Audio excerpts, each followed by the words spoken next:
31শে December রাত্রি, পৃথিবীর বুকে এক কালো অধ্যায়ের নাম। এ রাতকে কেন্দ্র করে পুরো বিশ্ব যেন পাপাচারের এক অশ্লীল জগতে প্রবেশ করে। রাত 12টা বেজে ওঠার সাথে সাথে আতশবাজির বিকট আওয়াজে কেঁপে ওঠে পুরো দেশ। মুহূর্তেই ভুলে যায় আশেপাশে থাকা অসুস্থ মানুষগুলোর কথা। 2022 সালে আতশবাজির বিকট আওয়াজে প্রাণ হারায় 4 মাস বয়সী ছোট্ট শিশু উমায়ের। ফানুস উড়াতে গিয়ে রাজধানীর বিভিন্ন জায়গায় অগ্নিকাণ্ডের ঘটনা নতুন নয়।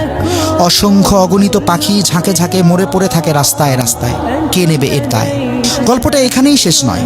সেই সাথে শুরু হয় বিয়ার, হুইস্কি, ফেন্সিডিল, আফিম, হেরোইন, ইয়াবা, গাঁজা সহ বিভিন্ন মাদক দ্রব্য সেবনের মহা উৎসব।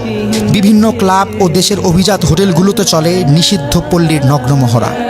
উঠতি বয়সের তথাকথিত বহু আধুনিক তরুণ তরুণীরা লিপ্ত থাকে অবৈধ কর্মকাণ্ডে।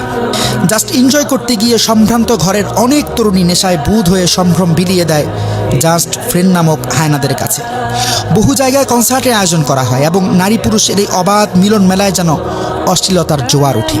রাজধানীর বিভিন্ন রোডে বাইক রেসে দুর্ঘটনার সংবাদে গরম থাকে প্রচার গণমাধ্যম। বড় অবাক লাগে।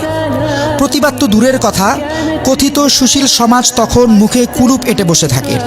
নিষিদ্ধ অ্যালকোহলের লট ঠেকাতে আইন শৃঙ্খলা বাহিনীকে চরম হিমশিম খেতে হয়। একজন মুসলিম হিসেবে কি ভেবে দেখেছি এই জাতীয় বস্তা পচা নোংরা সংস্কৃতি কি আমাদের পক্ষে শোভা পায়? ইসলাম তো বটেই, এমনকি একজন সুস্থ বিবেকমান কোনো ব্যক্তিও এই জাতীয় চরিত্র বিধ্বংসী উদযাপনকে মোটেও সমর্থন করতে পারে না। সত্যি কথা বলতে কি জানেন, এই ঘৃণ্য সংস্কৃতি আমাদের নয়। তাই আসুন পশ্চিমা এই অপসংস্কৃতির বিষাক্ত ছোবল থেকে নিজে সতর্ক হই, অন্যকেও সতর্ক করি। ساهمتم في نشر الخير